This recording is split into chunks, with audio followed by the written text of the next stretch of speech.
Hi, I'm Brandon Poe, founder of Poe Group Advisors and creator of the Accounting Practice Academy.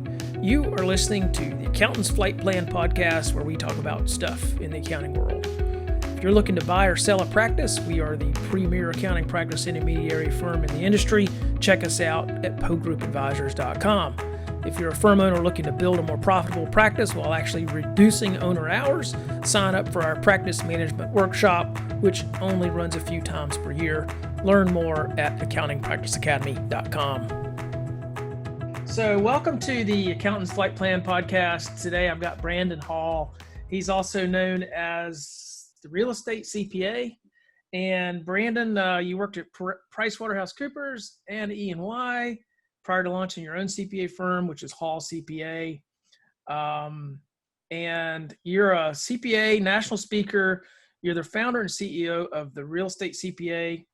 And you work with real estate investors, syndicates, and private equity funds to optimize tax positions and streamline accounting and business functions.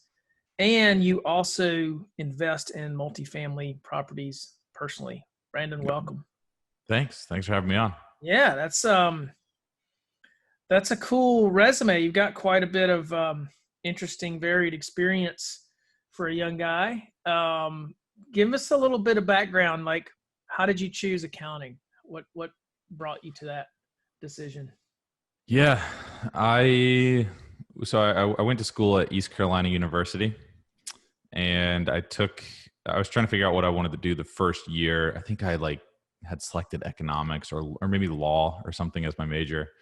But I took an economics class, a microeconomics class, and it kind of just exposed my limited view of the world to business.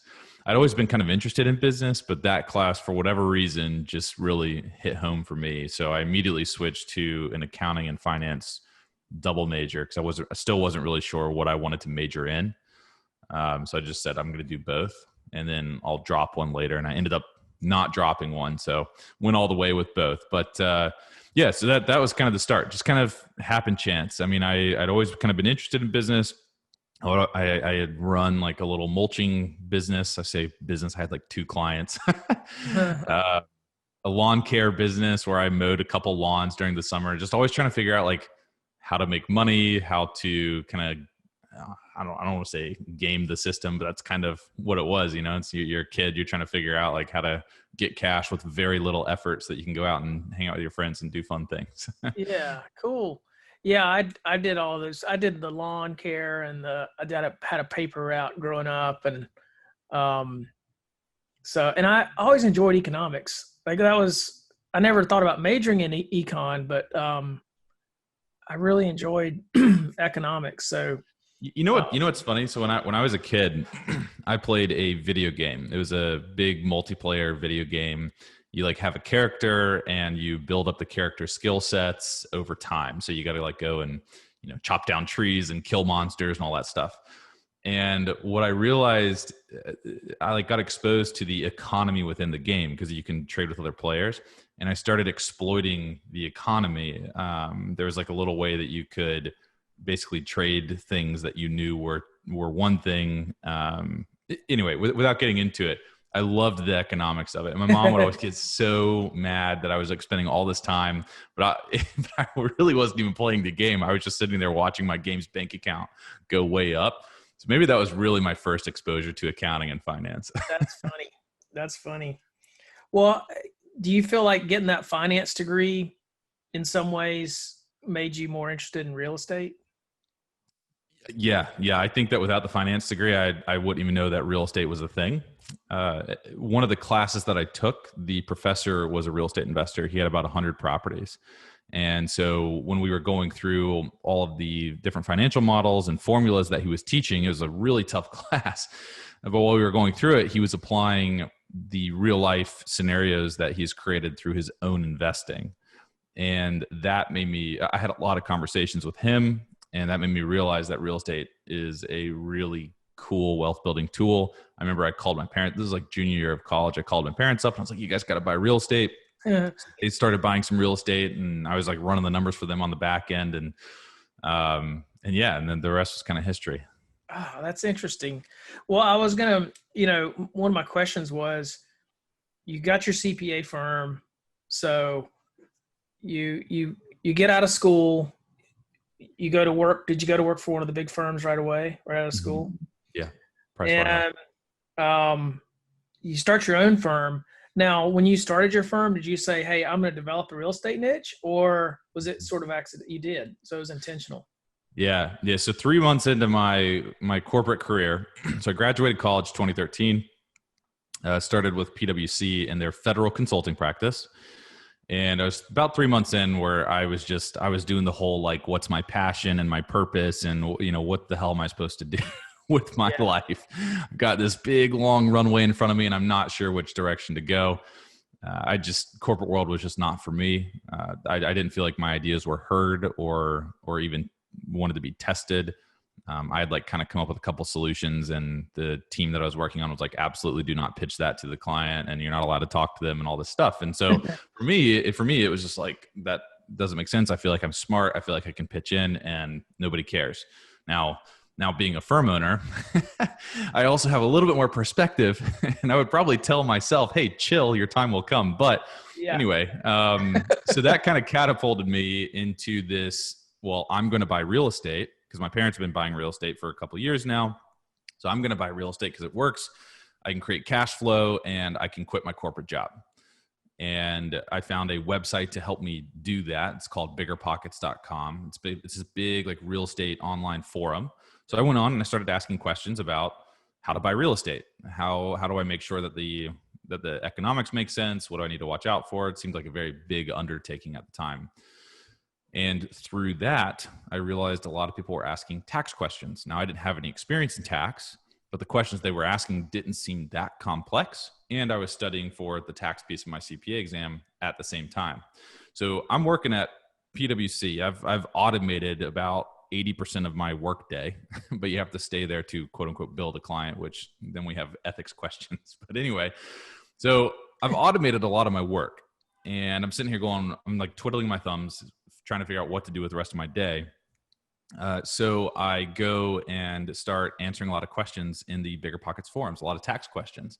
And so I start doing a lot of tax research, and I start finding that I actually really enjoy tax because it's a big logic puzzle, and I love logic. I'm a very logical person. I'm not emotional. My wife will tell you the same thing. I approach everything with logic. And so for tax was great. It was a great exposure to it. I answered tons of questions. I got the immediate positive feedback, and I got addicted to it. I wasn't getting any positive feedback at my day job. I was getting all this positive feedback from these forums. And so it just kind of snowballed into me writing more and more for these guys. I contacted the site administrators. I was like, hey, you need a CPA to write for your blog. And they said, sure, we've seen you in the forum. Sounds great. So I started writing for the blog. And once I started doing that, I started kind of getting the notoriety within that group. People started reaching out, asking if I was taking on clients. And that's when I said, maybe I should go start a CPA firm. I'd kind of realized I wanted to be an entrepreneur. I didn't want to work for somebody else. I also specifically did not want to start a CPA firm because I thought that services firms were hard to scale or not scalable. And I remember talking to one of the guys back at PwC about this, and he was like, don't do real estate. There's no money in it for CPAs. And I immediately thought, well, if you think that, I wonder if every other CPA thinks that. So maybe I'll go and start a CPA practice for real estate specifically. So from the very beginning, I said, I'm only going to do real estate. I want to see the books of these people that claim that they're wealthy, and I want to see if real estate actually helps people get wealthy, and can confirm it does. yeah, yeah. Yeah. So that's kind of how it all started. That's cool. I mean, that's an interesting way you got into this niche. Like it's cool. You got inspired by a professor, and you got uninspired by the big firm, which I felt the same way. I came up a lot long time ago, and I felt the same way. And I was at E&Y, and it's man, you're just a cog in the wheel.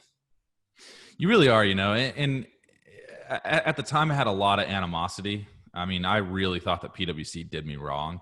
So I switched to their competitor, Ernst & Young. Like I was trying to do an internal transfer at PwC. Turns out my coach ended up blocking it personally.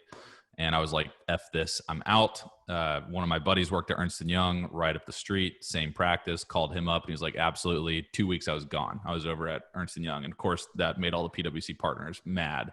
Yeah. And I thought, man, this is great. Ernst & Young's the people firm of the big four. And it was great. But what they do is they hire all the Deloitte, PwC, and KPMG people, and they put them on teams. And so then you're just back to competing the cutthroat and the, poor leadership skills. And kind of the exact same environment. So I just realized at that point, corporate world's just not for me. But after like going through and running my own firm for about 5 years now, I've also realized that they didn't. The animosity was misplaced. Right. The Big Four is really a great place to have a career. They hire really smart people, and they've got a lot of things figured out. I mean, I've spent 5 years trying to be trying to be very different from the Big Four, and I keep finding myself as we scale going more and more closer to that model. You realize there's a reason they were doing what they were doing. They've got 100 years of experience under their belt. They've gone through all the pains that that I want to stubbornly stumble through myself. So, but at the same time, it can be frustrating for somebody who really wants things to happen quickly, and that's my observation is, an entrepreneurial type of person, they have a different pace. They want things to happen faster. I think that the thing that the Big Four failed me in was not realizing, hey, this kid has ideas. Let's throw him a budget and let's see what his ideas become, Instead of saying, oh no, wait your time. You have to wait for 5 years to be a manager and then your ideas will be heard. It's hey, if you have good ideas that solve solutions, let's throw you a budget and let's let you run with it. It's going to be after hour work, right? You got to get your day job done. But if you think that you can help, let's support you in doing that. That's where they failed me. If they had done that, I probably would not be here on this podcast today. I wouldn't be running a CPA for myself because I would have been adequately supported. And that's something that I try to do at my firm. But the problem is you can't really, as you scale out, you can't have something like that in place because you're going to have managers who don't have entrepreneurial experience trying to manage people that want to be entrepreneurs. And it's just impossible to do, in my opinion. I don't know how you handle that at scale. Yeah. I mean, and they hire so many people. They have so many people coming in on their teams every year. But, right.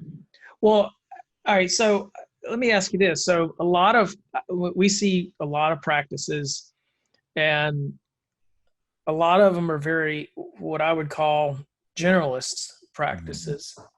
And you've got this niche that you've started from day one wanting to develop. So what would you say to a CPA who's afraid to narrow their focus? If you ever bid against me, I'm going to beat you every single time. I mean, it's just when you are a niche, when you own a niche, everybody knows who you are in the niche, or it's very easy to explain who you are. Like we've been trying to get into much larger client bases, and they don't know who we are because they're looking at all the other big firms, but then they see that we're niched in real estate, and all of a sudden we're competing with big firms because we've got the niche. So clients value that niche expertise. Right. And if I'm competing against a generalist CPA, I can outcompete them every single day of the week on real estate tax, because I'm going to tell the client all these things that this general CPA has never seen, or just doesn't even know to talk to the client about, because they don't understand who the client is and what their needs and fears are. Right. So I know that because that's all I do. At the same time, if I go and try to compete with a restaurant CPA, if I try to compete with a client on that, I'm going to lose every single day of the week too. So the risk is that my niche is my niche. And if I go outside of my niche, I'm going to have a really tough time competing. I'm going to waste a lot of time and money. But if I'm competing within my niche, I've got a really good chance of setting the tone and really just kind of winning all those clients. We also spend a lot of time educating our clients. So we want them, or even our non-clients. I mean, we put out a ton of content, and basically we want people to listen to it, to learn from it, to remember us, and then go back to their CPAs and ask them questions. And if they're not kind of saying the same things that we are, guess what happens? They come and work with us. So the niche is great. It's definitely scary at the beginning though, because it takes a while to get some traction. Yeah.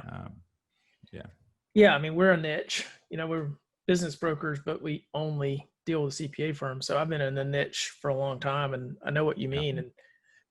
And I think a bigger firm, if you've got multiple partners or multiple specialists within a firm, you can have several specialties going at once, but you've got people devoted to those. And if you don't, then, you're going to get out competed, like you said. Well, the niche helps you define your marketing messaging too, right? I mean, if I've got a restaurant niche, a real estate niche, a banking niche, a tech startup niche, how do I talk to all the different people that we could potentially, instead I can just focus all my time and effort on just talking about real estate. And there's tons of stuff that I can talk about. Yeah. And everybody in real estate is going to want to be on my email list because they want my content. They're going to want to pay us for the advisory because we've seen it all before.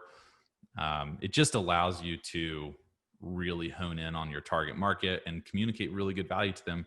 But at the same time, like I said, you learn their needs, you learn their fears, you learn their goals, and you realize at the end of the day, they're all relatively the same in your niche.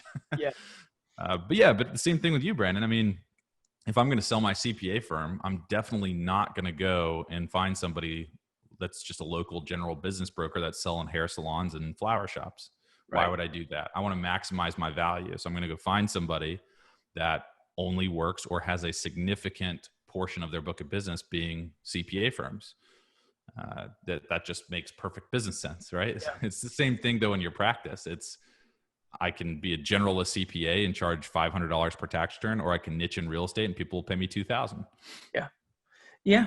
Pretty, yeah. And geography is becoming less and less important. So indeed. Definitely with COVID, I think that's just expedited people's realization that geography is way less important. Mm-hmm. So I got a little something to share with you. So one of the most successful CPA firms, the firm was successful, but the owner was very, very successful guy. And what he did was he invested with his clients. He would take an equity position in some of their ventures and sort of become a really close advisor to them because he was invested along with them.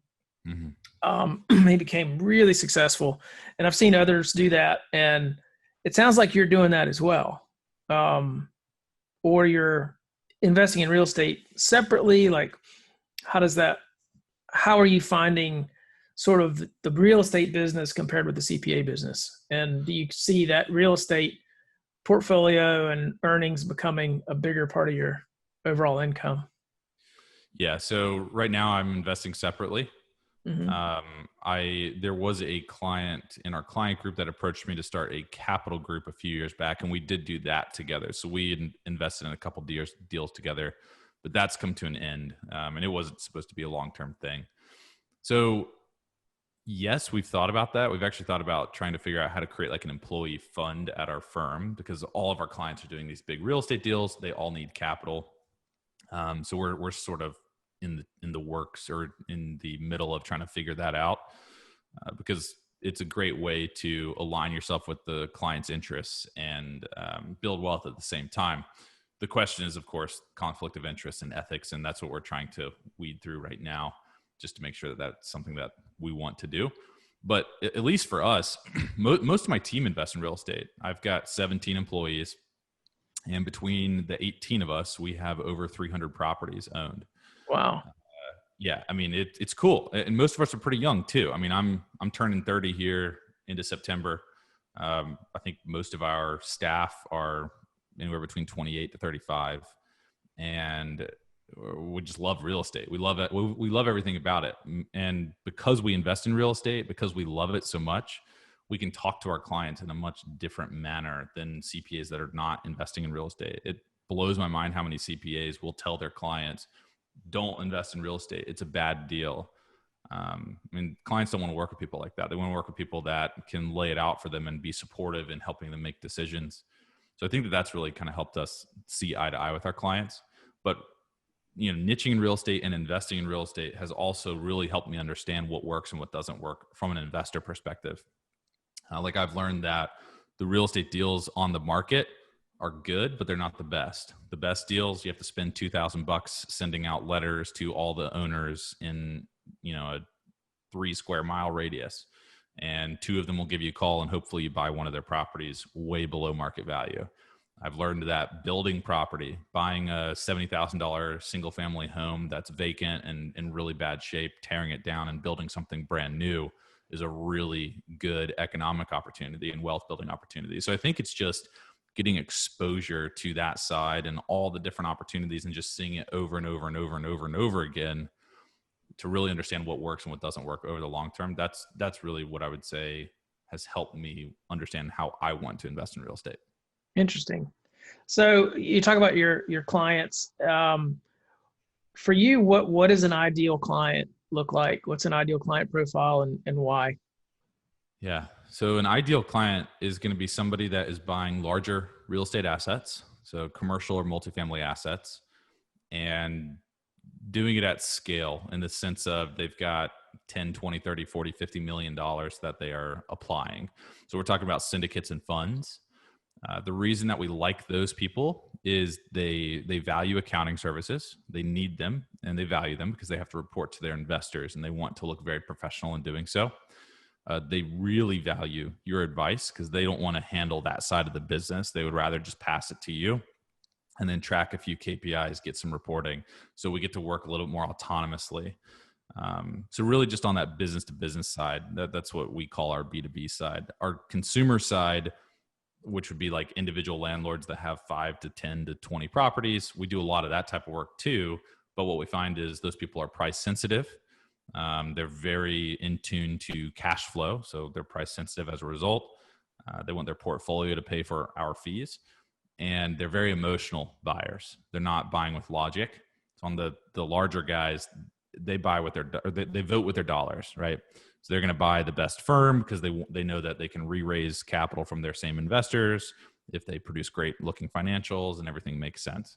But on the consumer side, they're going more for cheap. They're very emotional buyers. They buy with market swings. A lot harder to corral, if that makes sense. Gotcha. So some of these clients, you mentioned KPIs. So you're doing some light advisory with them on a regular basis. Like what are you doing, like quarterly or? Yeah. I mean, on the larger clients, it's really like weekly. Wow. Yeah. So we've got a guy on our team, Taylor Brugna, who's built out this dashboard for this really large private equity fund. And it's just a Google Sheet dashboard. He built it out with them. So I can't give Taylor all the credit. The guys running the fund are brilliant too. Right. But anyways, they built this dashboard out together to track these key KPIs. And the financial information feeds into the G Sheet on a live basis, and all the property management information does as well. And so they can just kind of track more macro trends. Nice. But I mean, at those levels, even a 1% difference on rehab costs, market to market, could sway your decision, right? So then the question is, how do you take that information and kind of come back down to earth with the consumer side? How do you show them, hey, if you work with us, yeah, you're going to pay us a nice fee, but we're also going to help you analyze the performance of your portfolio and make decisions. That's actually something we're trying to figure out right now. Yeah. And there's a content idea, data-driven decision-making versus emotional decision-making, and, kind of like think like the big guys or something. Exactly. Because, I feel like there's a balance. You need data and you need kind of experience, and there is some emotion that kind of drives some decision-making, wouldn't you say? Like, yeah.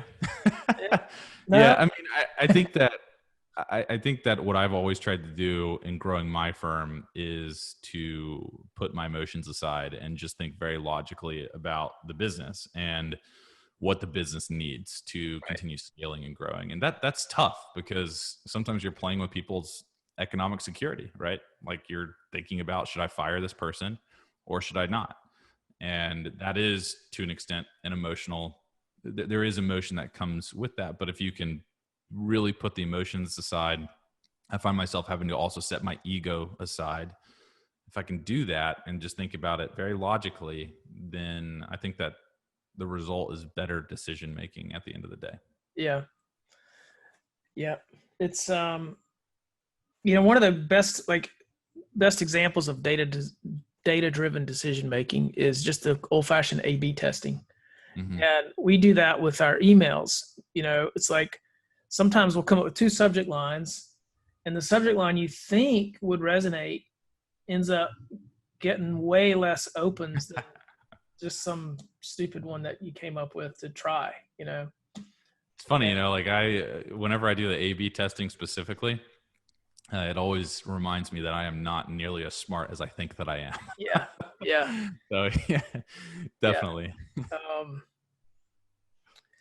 So what are a couple of lessons like that you've learned from some of your most successful clients? Like, I'm often amazed at what I learn from clients. Any good examples come to mind? Yeah. One is just that life is a very long game. It's a very long time. I think that a lot of people, myself included, you start out going, I want to be rich today. I want to have the wealth today so that I can live my life today, not realizing that life's a journey and it's a very long journey. It's taken me a long time to realize that, but we've got clients that it's taken them decades to build their portfolio to the point where now they have financial freedom. I think that FIRE movement, the financial independence, retire early movement, is really big with a lot of our clients, but a lot of those clients are impatient, right? They want the retirement today. That's not necessarily the best thing for them. So I think the very number one thing is just recognizing that life is a journey and it goes a really long time. Yeah. But that's also good for CPAs because that means if you niche in 10 years, you're going to be the person in the entire industry if you niche, because it's just a long time. Right. It's a long time to build that institutional knowledge up. Yeah. No, it's good. So where do you see your practice going in the next 5 to 10 years? Do you want to continue to scale? CPA firm? Are you kind of leaning toward more real estate stuff? Yeah, well, both. My goal is to blow the CPA firm up and just take it to the moon. When I first started, I wanted to be a top 100 CPA firm, which I think is like 45 million or something in gross revenue. I wanted to do it all virtually, and I wanted to do it all organically. And right now I think we're going to hit like 2.6 or 2.8 this year. It's been about 5 years since I started it. And that's all organic growth. And the snowball is just starting to sort of really get bigger for us. So it'll be interesting to see how far we can take the organic piece before we start acquiring. But then I met my current business coach, and he runs a $50 million title company out in California. And he kind of opened my eyes to like larger scale. And then we interviewed Gary Shamus on the Staying Power podcast, which is a podcast that I run. And he grew his CPA firm to 100 million and sold it to BDO in 2015. He bought it he joined his dad's, he joined the firm, which was his dad's firm back in the 80s. So it took him like 30 something years to scale to 100 million. Anyway, when I talk to these types of guys, I immediately go, oh, well, my goal's not big enough. So I think now what the vision is, it's really, let's get big. Let's go to 100 million. Let's do it within the next 10 to 15 years. And let's create a different type of life for accountants. We're quote unquote public in the sense that we have tax seasons, but we're also virtual. You can work virtually. We hold our employees accountable to results, not the time that they log. You've got a certain amount of revenue that you have to drive every single year. And as long as you drive that, you have a job. If you exceed that, you get bonuses and pay increases. And I think just kind of creating that type of environment for people to say, well, it's noon and I've got a barbecue that I want to go to with friends for 2 hours, and not feeling bad about dipping out of work to do that, because at the end of the day, the time doesn't matter. It's the results that matter. So if you can do that and then you want to work 2 hours on a Sunday, then go for it. So kind of just creating that type of environment for accountants in the future is what I ultimately want to do. And the scale just means that I can do that for more people. That's cool. Books. If you were going to recommend one book to our listeners, what would it be? How to Win Friends and Influence People. Yeah, that's a good classic. Yep. I'm surprised you're not hadn't even hit 30 and you've that's an old book that's been around for a long time. Yeah, I actually read that when I was in that microeconomics class. I think the combination of that really kind of put me down this business trajectory. But yeah, it's a great book. It really is. It just allows you to think about what the other person is thinking and try to pitch things to them in a way that's going to influence them to your way of thinking. Yeah. Curious, does your econ professor know what a big influence he had on you? I don't think so. I do not. I bet he'd be really touched by it. I should reach back out and let him know. Okay. What's one little bit of advice or life lesson you'd like to share with our listeners? Learn how to market and sell. Yeah.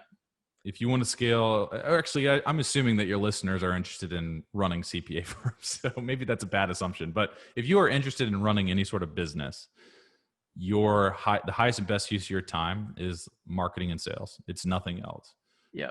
You can literally outsource or insource every other function of the business, but the marketing and the sales, being the face of the brand, that is extremely valuable. And it takes a lot.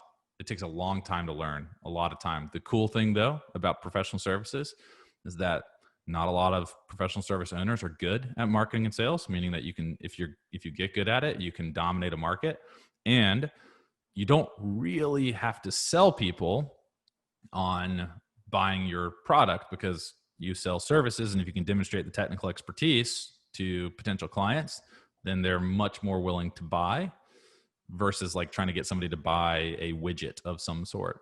So it's a lot easier, I think, to sell services than a widget, at least at the face of it.